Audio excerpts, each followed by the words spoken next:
know that feeling when you're doing all the quote unquote wellness things, all the right things, and you're still feeling completely depleted? Have you experienced that?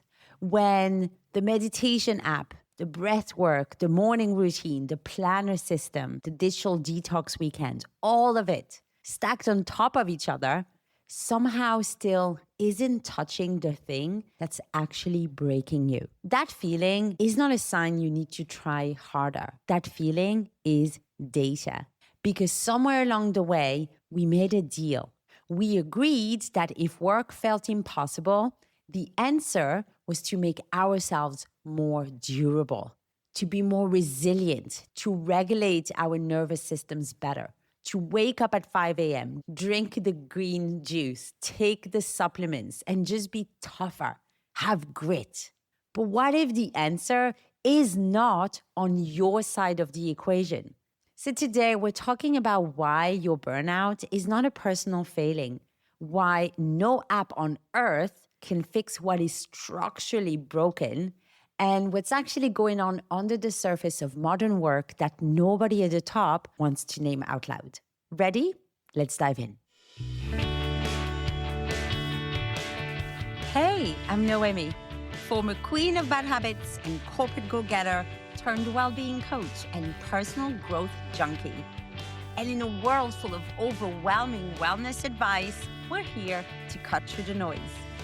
This is your space to master healthy habits, transform your mindset, own your well-being, and design a life you love on your terms. We're ditching the highlight reels and embracing the whole messy, imperfect journey towards becoming our absolute best selves. You're the author of your own story. So are you ready to write the next chapter? Let's go, and welcome to Unwritten Potential.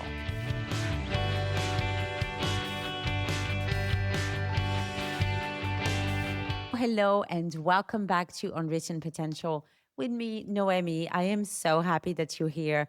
I am recording this from Rio de Janeiro this week, which still feels surreal to say out loud. We were already here back in January. At the time, I absolutely loved the city. So when my legal tech gig in Singapore contacted me and said, hey, can you go to Rio and speak at a conference? I was like, yes, absolutely. And so I've been here all week talking about Singapore's work in legal tech, AI policy, judicial innovation, and all that stuff. There's a question that I want to bring to you today. There's a lot of big questions in the legal industry, which I think are super relevant regardless of the type of industry that you work in. And it is, I think, the question of our generation. What does it take for any industry to evolve without quietly burning out the people inside it? And before we dive into the question, let me take you back to last July. I am in Singapore, sitting in this super fancy ballroom at an event called the Legal Profession Symposium. Now, hear me out. You do not need to care about lawyers or Singapore to care about what happened next, because what was named in that ballroom is happening in your industry too, I promise you. The Chief Justice of Singapore, Sundaresh Menon, is delivering this opening address. And somewhere around the middle of it, I have to physically restrain myself from jumping up and down in my seat. I was so excited because the quiet part was finally being said out loud in public by one of the most respected voices in our industry in the country. He basically said that young lawyers who are leaving private practice, who are leaving the legal profession in Singapore, are not doing so because they're being pulled towards something better. They are leaving the legal profession in Singapore because they are being pushed out by what practice has become. Push factors, not pull factors, push factors. Now, swap young lawyers for your team, right? Swap private practice or legal industry for whatever industry you're in. Tech, healthcare, finance, education, design, marketing, whatever it is. I have coached people from basically every sector, and I am telling you, the same thing is happening everywhere. People are not leaving careers because they're being seduced by something better. They are being pushed out by what the work has become. That is a completely different problem to solve. So how widespread is this really? Well, let me give you the global picture. In 2024, BCG, the Boston Consulting Group, surveyed workers across 8 countries, and they found that 48% of workers were currently grappling with burnout. 48%, nearly 1 in 2. So maybe the issue is not that millions of people have suddenly forgotten how to cope, right? Maybe work has been designed in ways that make coping the baseline. And when coping becomes the baseline, even coping starts to feel like another full-time job. The meditation app, the breath work, the planner system, the morning routines, the digital detox weekends, all of it stacks on top of a job that was already exhausting you before you started managing your nervous system around it. And it's exhausting because it's the wrong solution to the wrong problem. Now, I want to introduce you to a concept that I think more people need to know about, and it is called ethical fading. Ethical fading was named by 2 researchers in the journal Social Justice Research, and the Chief Justice in Singapore specifically warns that unsustainable workplace practices contribute to it. So what does this mean in plain language? Well, when you are exhausted, when you are constantly switched on, when your nervous system is running on cortisol and caffeine and whatever keeps you going, keeps you coping, your judgment degrades, right? Not in a dramatic way, in this slow, almost invisible way. Decisions that should have made you pause, they don't. Or standards you used to hold yourself to, maybe they quietly slide. The line between good work and good enough work starts to blur, and then it totally disappears. In law, ethical phasing shows up as worse advice for clients. But in medicine, it shows up as worse diagnosis. In leadership, it shows up as worse decisions. In any profession, it means the thing your organization is actually paid to be good at starts to degrade because the people doing the work are depleted. This is why burnout is not soft, fluffy HR territory, right? Burnout is a quality control problem. It is a judgment problem. And eventually, it is a commercial problem. Because let's be honest, right? That is the language that gets things moving in most organizations. Commercial problems. So you're going to say, hey, Noemie, but it's cool. My company has a wellness program. Okay, but why doesn't your company's wellness program fix any of this? Because most workplace well-being conversations start way too low down in the system.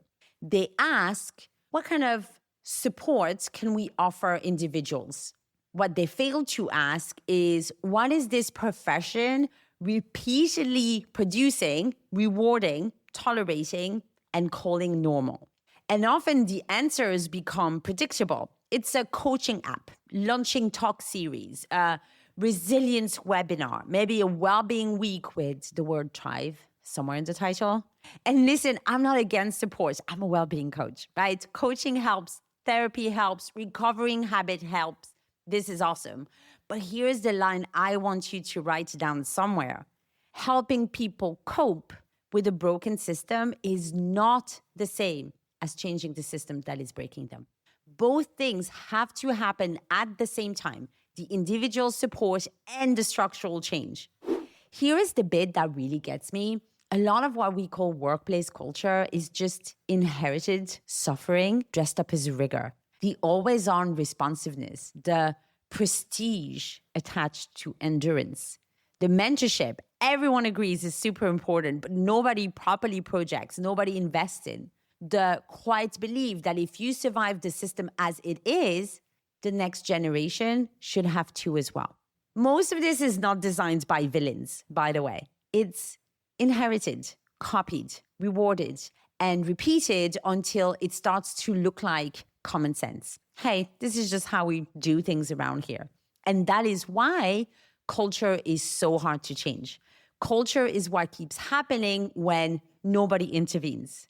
If juniors are told that well-being matters, but the reward system still favors the person who is always available, always answers their phone, well, then the reward system wins.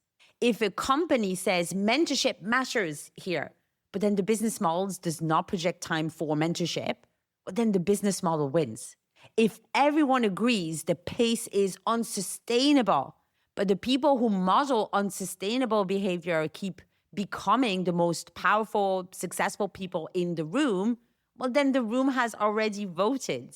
And I say this as someone who has absolutely mistaken instant responsiveness for professionalism in the past, right? Multiple time, multiple jobs. It is a habit that I am personally still unlearning. So what does this mean for you? Because I do not ever want to leave you with a problem, but no path forward, right? But I also do not want to pretend that the answer here is a 5-minute breathing exercise. That would insult us both. Because the honest truth is that some of what is breaking you at work is not yours to fix alone. Some of it is structural, and the people with the power to change it are not currently you. That is reality. Even if you are a senior leader, like the people that I coach, not everything is within your control, right? There are elements that are structural, and you don't always have the power to change it. That's the reality. But there is something that you can do, and that is you can stop confusing the symptom for the cause. You can stop believing that your exhaustion is a personal failing. You can stop downloading another app to fix a problem that an app was never going to fix. You can start naming, even just to yourself, what the actual drivers of your burnout are. All of the unspoken expectations and the reward system that punishes good boundaries, the habits your industry treats as normal that is quietly depleting everyone. Naming it is not nothing. Naming it is the first step in not building your whole identity around surviving it.